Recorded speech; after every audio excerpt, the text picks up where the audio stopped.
स्वागत है साथियों। पिछली वीडियो में आपने नजरअंदाज करने के 3 नियमों को जाना। आज इस वीडियो में आप अगले 2 नियमों के बारे में जानेंगे। नियम 4, नियम का नाम कर्म की ताकत। कहानी की शुरुआत होती है उत्तर भारत के एक छोटे से गांव नवगांव में निर्मल नाम का एक युवक रहता था। वह पढ़ा लिखा, मेहनती और ईमानदार था। उसका सपना था कि अपने गांव में एक ऐसा स्कूल खोले जहां गरीब बच्चे भी मुफ्त में पढ़ सकें। लेकिन गांव के कई लोग उसे मूर्ख समझते थे। वे कहते, जब सब शहर भाग रहे हैं पैसा कमाने, ये यहाँ बच्चों को पढ़ाने में लगा है। अरे इसके बस की नहीं ये सब। देख लेना, कुछ दिन में ये खुद हार मान जाएगा। निर्मल सुनता रहा लेकिन कुछ नहीं बोला। निर्मल ने गांव के एक पुराने गोदाम को साफ करके वहां बच्चों को इकट्ठा करना शुरू किया। शुरू में सिर्फ 5 बच्चे आए। लोग हंसे, 5 बच्चों के लिए इतना झंझट, स्कूल खोल रहा है। गांव के सरपंच ने ताना मारा, इतनी डिग्री लेकर ये काम करने आया है, जिंदगी बर्बाद कर रहा है। निर्मल ने न जवाब दिया न सफाई। वह सुबह खुद स्कूल की सफाई करता, बच्चों को पढ़ाता और शाम को खेतों में काम करके खर्च निकालता। एक दिन गांव के कुछ लड़कों ने स्कूल की दीवारों पर गंदगी फैला दी और बोर्ड तोड़ दिया। गांव में ये बात फैल गई।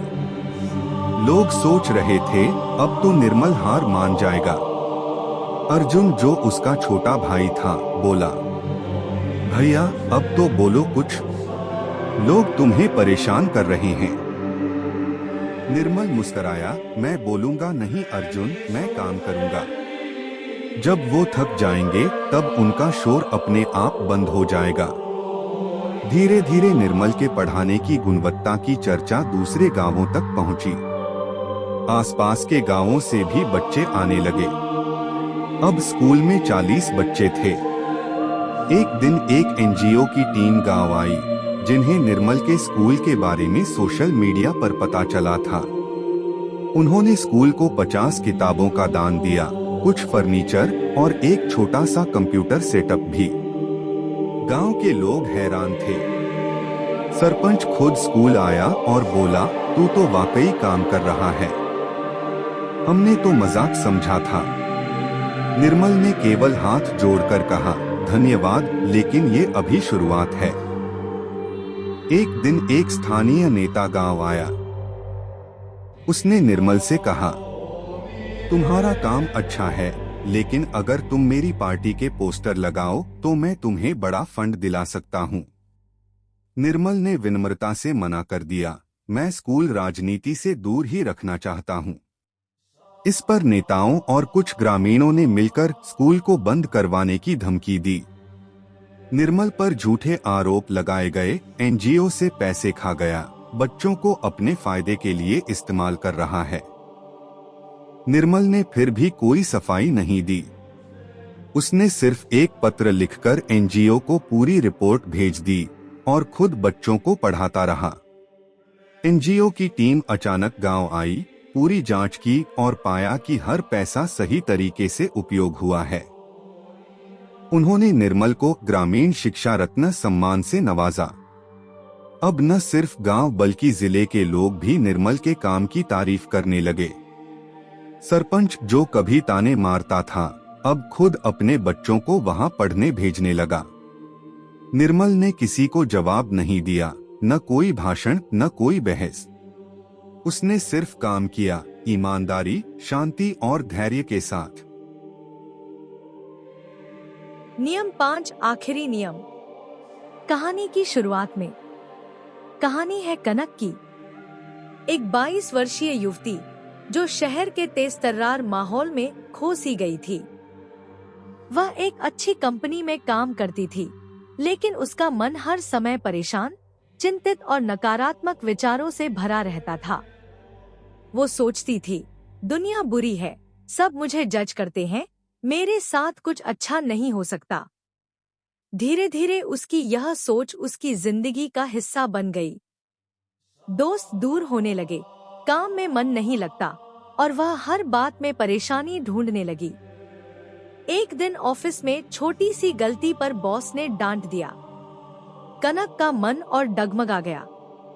उसने सोचना शुरू किया, मैं किसी काम की नहीं, सब मुझसे नफरत करते हैं, मुझे यहाँ नहीं होना चाहिए।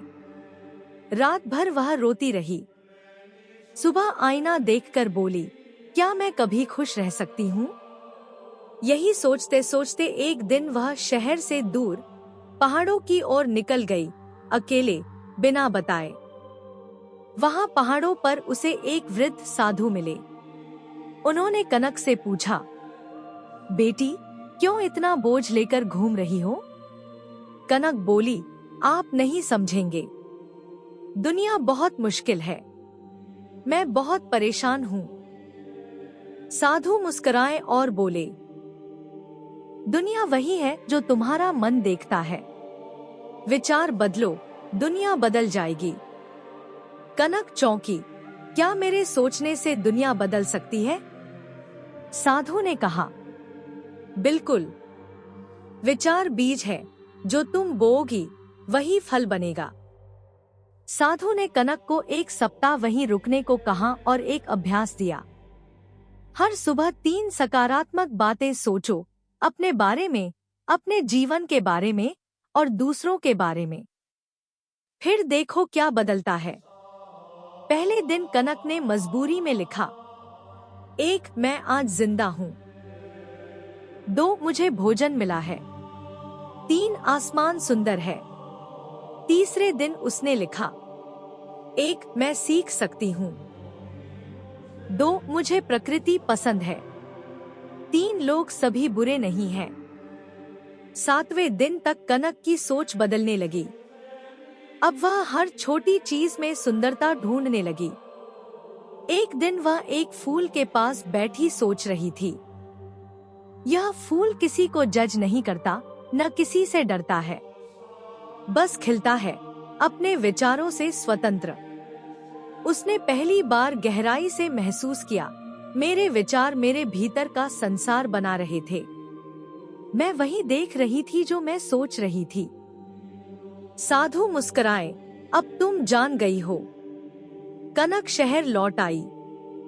वही ऑफिस, वही लोग। पर अब जब कोई ताना मारता तो वह सोचती, शायद उनका दिन ठीक नहीं चल रहा। जब कोई डांटता तो वह सोचती, मैं बेहतर कर सकती हूँ। धीरे धीरे वह टीम की सबसे संयमित सदस्य बन गई। लोग अब उससे सलाह लेने लगे। उसकी मुस्कान लौट आई और साथ ही उसका आत्मविश्वास भी। कनक ने अपने जीवन में यह सीख गहराई से उतार ली, बाहरी दुनिया से पहले तुम्हारा विचारों का संसार तुम्हारी असली दुनिया है। उसे सुंदर बनाओ, बाकी अपने आप सुंदर हो जाएगा। कहानी समाप्त हो गई। तो आपको कैसा कंटेंट पसंद है तो कमेंट करें। हम इस तरह के और वीडियो बनाएंगे। हमें सपोर्ट करें।